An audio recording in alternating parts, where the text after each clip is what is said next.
Hi everybody, my name is Panos Panay. I'm the founding managing director of the Institute for Creative Entrepreneurship at Berklee College of Music. And you may be wondering, what the hell does a music school have to do with blockchain? So hopefully we'll talk about that, and I'll try and speak pretty quickly since I know that I would not want anyone to stand between me and my lunch. I'm not a good hungry guy. So I'll walk you through a brief history of the issues that the music industry is facing. And as I'm talking about them, try to abstract them from the music industry and look at them as these being really, broad issues that just about any industry is dealing with. But when I first moved to Boston from Cyprus to attend college, this was actually the world's largest record shop. And looked pretty much like that. I'm sure most of us of a certain age have been in one and they know what a record shop looks like. Today, that is the record shop. All those records fit in one of those. And certainly 10 years ago, if somebody told us that, I don't think we would have believed that. This was once what we considered to be a group of composers. And yes, when I show that to people under a certain age, they're not really sure who that band is. But I'm in the UK, I would imagine you guys do know. And today, just about anybody can create a piece of music anywhere.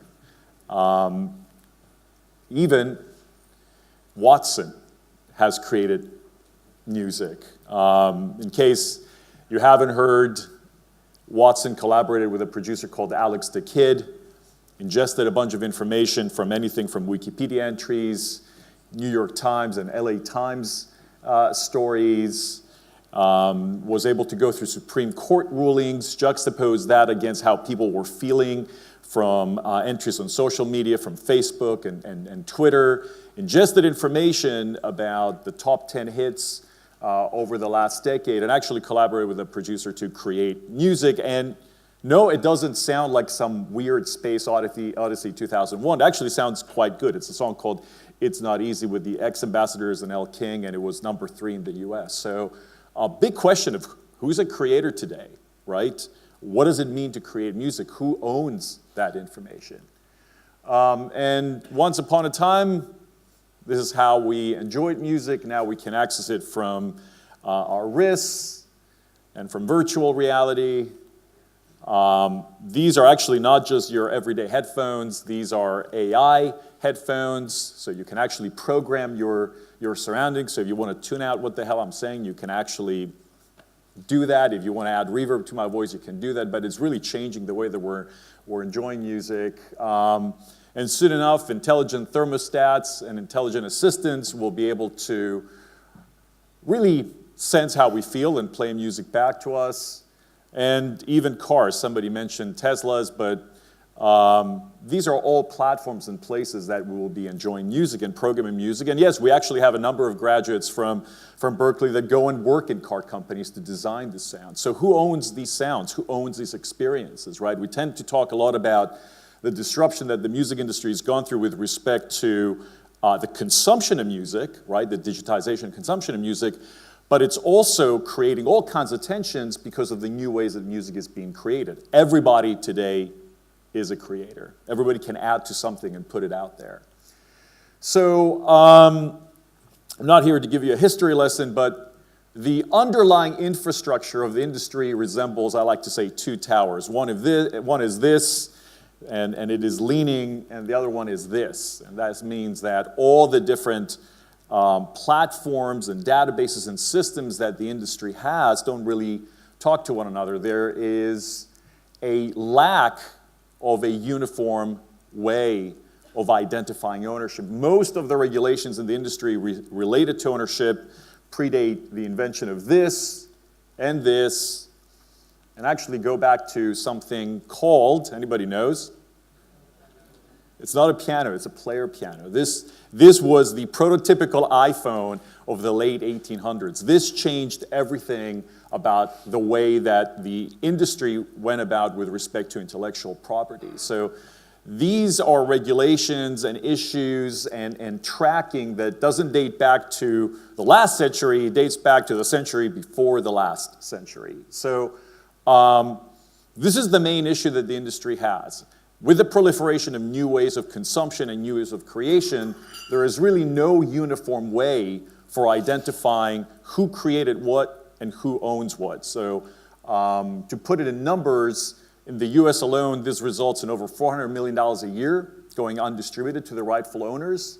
It's estimated that over $1 billion is never collected, and worldwide that number could be as much as 2 to 3 times that. And this is at a time when this industry has had declines of up to 50%, over the last decade. And it's really not that big of an industry. I mean, even if you take the best estimates, this is a $50 billion industry. The Apple App Store is a $30 billion industry. So all this disruption is really shaking it to its core.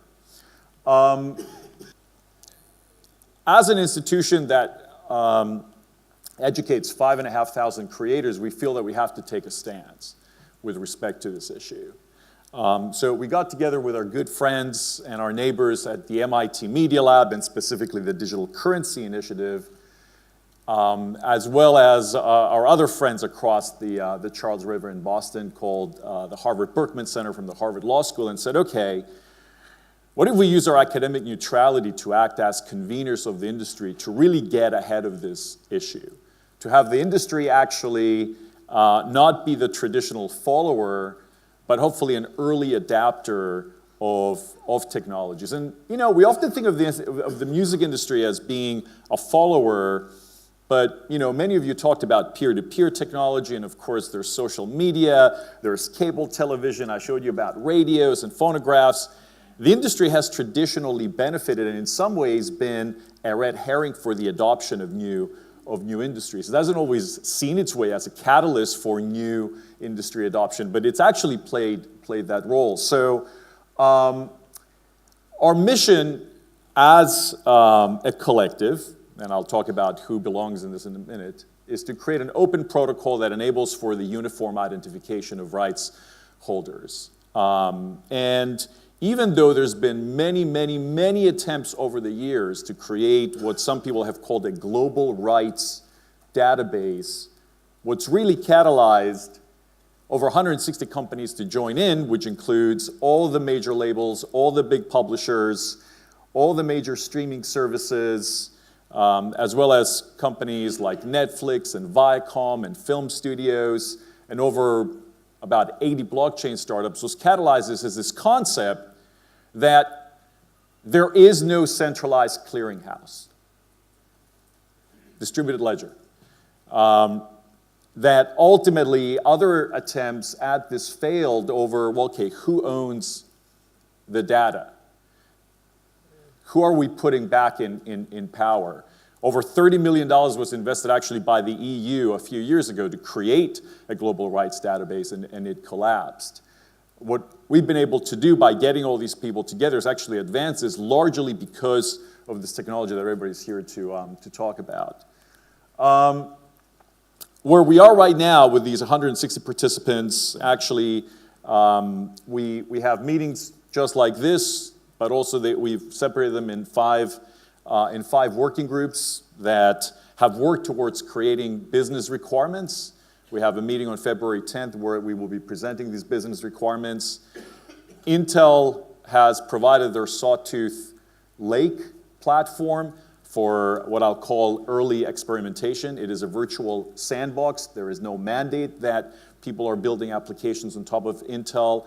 All these companies, including, of course, the major companies in the commercial music industry, are providing data so that we can start running early applications of how ultimately we can achieve the big word, interoperability. So what we're focusing right now is really creating API specifications that will enable what we like to call MVI, minimum viable interoperability across this ecosystem.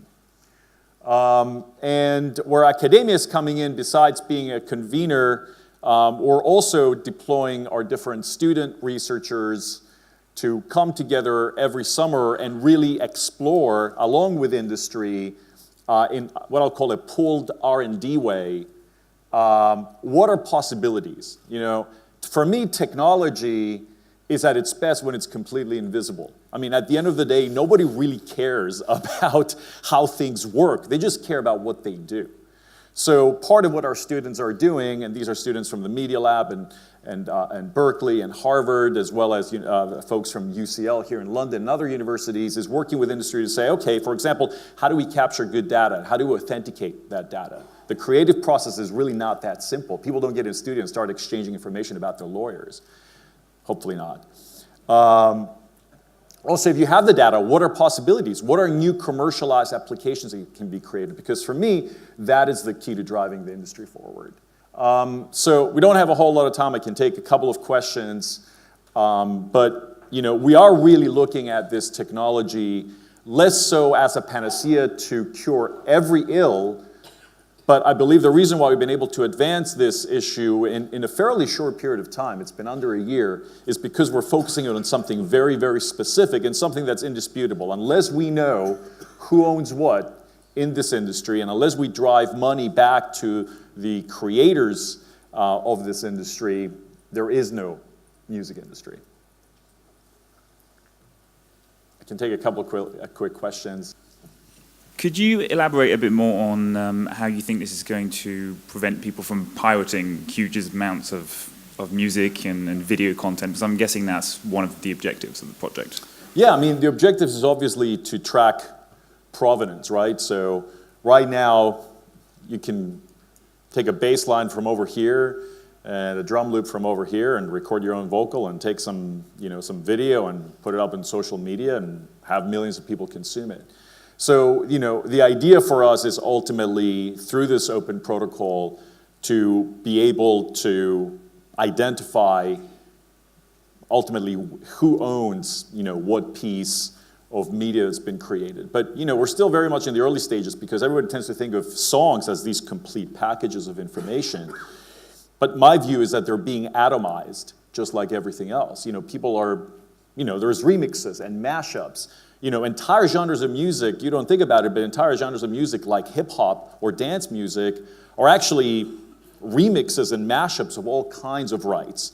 That's one of the reasons why actually a whole lot of music is not being able to be licensed cheaply or easily. If you wanted to, unless you're Kanye West and can afford to spend $100,000 per song to get rights clearances, you're just not going to do it.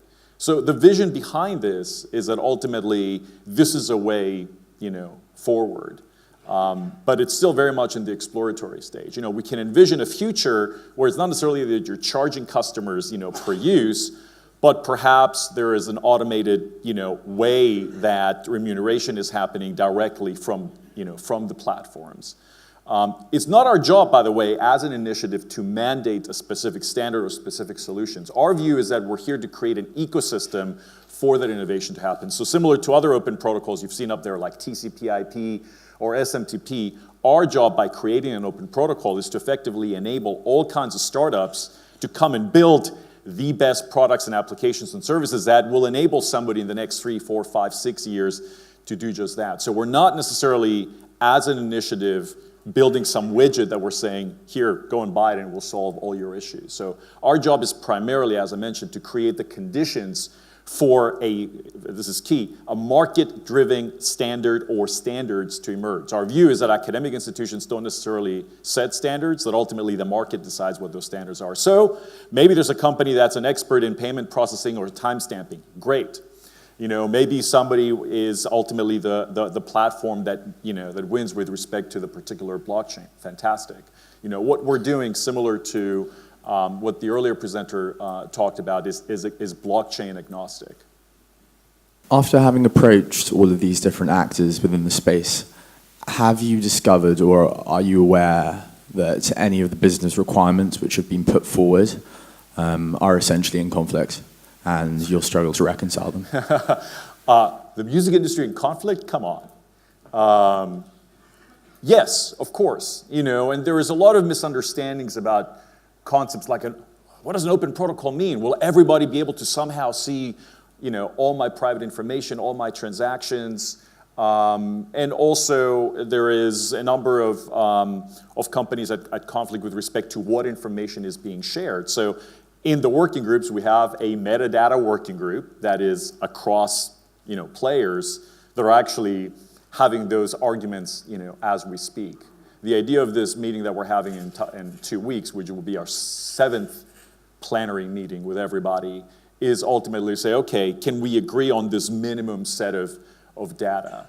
And there's, frankly, a lot of data in this industry that is fairly indisputable. I mean, the truth is, if you bought any album, right, and I use the word album, all the liner notes once had just about all the information you needed to know about, who played bass and who sung backup vocals and who owns the sound recording, who owns the underlying publishing or the composition, who did hair, who did makeup for the particular photo of the album, right? I mean, we tend to think of music as just sounds, but it's not. It's a lot more than that. It's an audiovisual medium.